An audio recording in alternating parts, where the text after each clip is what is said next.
Hello, my name is Todd Zambrano. Today I'm going to talk about the Assistive Technology Act in an interview I did with Mrs. Andrea Smith, who is a special education provider at North Central Junior High in Iowa City, Iowa. Just to touch bases quickly on the Assistive Technology Act, it's an act that helps children or disabled people be able to use technology to see better, hear better, to be able to participate in classrooms and things like that. It's called the TECT Act. It was passed in 1988, but it was also revamped later on in 1998. And this act provides services from birth to death, including school devices. The passage of the Assistive Technology Act of 1998 replaced the original 1988 Act. This law provided alternative financing for assistive technology, state grants, and national professional development. However, with the passage of the reauthorization of the 1998 Act, Congress shifted the focus from defining and acquiring assistive technology devices and services to providing assistive technology for access to general education curriculum for students with disabilities. There are many different devices from headsets to projectors to smart boards to phones. Assistive technology really is a major deal. And in the Universal Design Learning Planning System, many of these devices are used for all students of all educational attainment. The TACT Act has had a major impact on education by changing the way individual education plans are written, by allowing students to sit in class with their peers as opposed to being segregated into special education classes. It also, changes the way the paraeducators work with them. There are low tech devices from pencil grips to high tech computers. Teachers are required to attend development learning to learn how to understand and how to work these devices. And schools have an ethical obligation to provide the correct AT devices for a student under their specific IEP, which is very important. So just a little bit about Mrs. Andrea Smith. She's been in special education in Iowa for 12 years. She's been with her current school for 7 years. It's a middle school. It's only 7th and 8th grade here in Iowa, or in Iowa City rather. The other parts of Iowa is a little different. She's active in IEP meetings. She develops a special education curriculum, and she has a great hand in choosing the devices. She helps show paraeducators or teachers how to use specific devices. She sometimes helps write grants and secure money for assistive technology devices or services.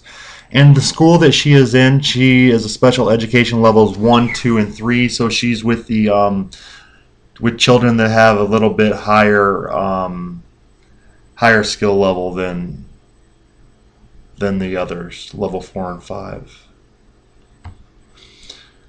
So the interview I did with Mrs. Andrea Smith was in person. The questions were pre-written. Follow-up questions were given as needed. Not all questions were pertinent to Mrs. Smith or her role at the school, and the interview was very casual.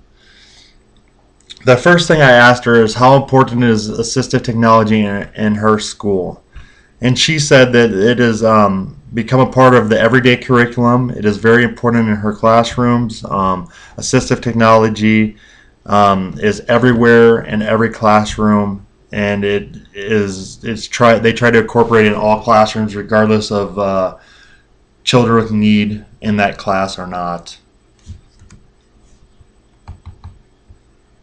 The next question I asked her is how are assistive technology devices chose for each of your students? And she, like the books and stuff we've read in this class, she says that there's an IEP team that sits down with the parents and they brainstorm what is the best way to help the students come up with the most cost-effective way to implement this. Some parents in our district are very well off, so they can just write a check for any device that they want. Others rely on the different services available to help. So sometimes we have to come up with a good solution for everyone involved. Next, how do you implement new technology? We typically try to borrow a device from another school. So first they'll try to borrow a device from another school in the district, or get a loaner through some of the resources they have, like the the Iowa program for assistive technology. They have a trial period that let them use them. They also have financing and other things available, which is very important. And how does she get funding for the devices? They're very fortunate in our district. They get a lot of donating from past people that were in the programs, past people that are in the community. We have the large University of Iowa, which a lot of athletes have came out of, and they see these assistive technology devices at the college level. So we're very fortunate to have a lot of people that are very successful in our community, being a large college town, a Big Ten school. They also have the Iowa Program for Assistive Technology, which has loan programs, trade-ins. Sometimes they can offer things for free. They let you borrow. They have financing, and they provide training too. So it's a really great resource that they use. The next question: what population is being served by assistive technology in your school? Her school is serving about 430 students, and they all are being touched by assistive technology, from the whiteboard to the Elmo overhead projectors to computer programs. They try to use it every single day.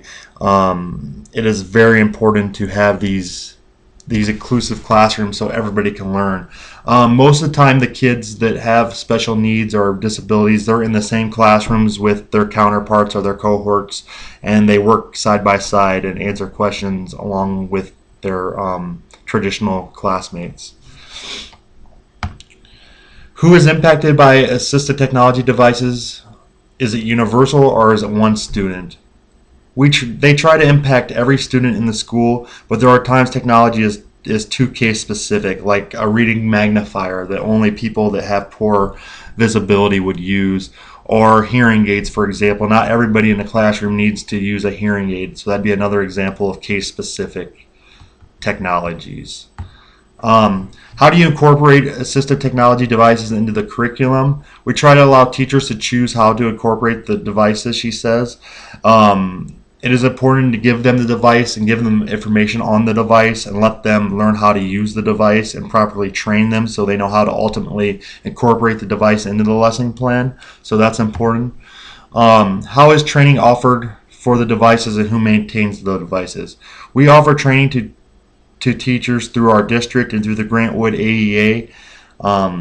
Also, she will have training in her room if teachers need extra help, and they have a person in the district that will maintain the devices, or they sometimes send the devices back to the manufacturer if they're fixed or broken. Are there devices you like or dislike? They try to only use devices that can be used class-wise. They try to stay away from case-specific ones, but they do, however, have some case-specific ones. They really like the iPads, computer programs that can be customized to individual students and be used classroom-wide, so that's very important. How do they keep track of the device if it's working for the students? They try to keep a journal of each student when they're implementing new devices to see how their scores change, how their interaction in the classroom changes, how they, the feedback from the teachers, feedback from the students, things like that. That's very important for them to keep track of it and monitor it. So basically, applying the knowledge from the interview for the future for me, I think it's very important to have resources available. It's important to find the right device for the certain individuals or for the classrooms. I think having a good IEP team is very important. Having a supportive community that is going to give back and help is also very important. Having flexible plans, ideally you want to have UDL plans available in the classroom. Having the proper personnel in place is very important as well. Making sure that all teachers and students have the proper training, and also keeping track. And last but not least, I'm going to leave you just with assistive technology is like an umbrella, and under that umbrella is evaluating, implementing, and the consideration of the devices. And then it's up to us as the educators to make sure that we relay these devices to the students and to the other teachers so we can get the best out of our students. It is very important to make the students feel comfortable, to let them have some ownership and gain back what they lost with their disabilities. So AT devices are very important. This class was a very great class. It taught me so much. From where I started to where I ended in this class is phenomenal. And I thank you very much, Dr. Moreland. You really have taught me a lot, and it was a great learning experience. Thank you, and have a wonderful day.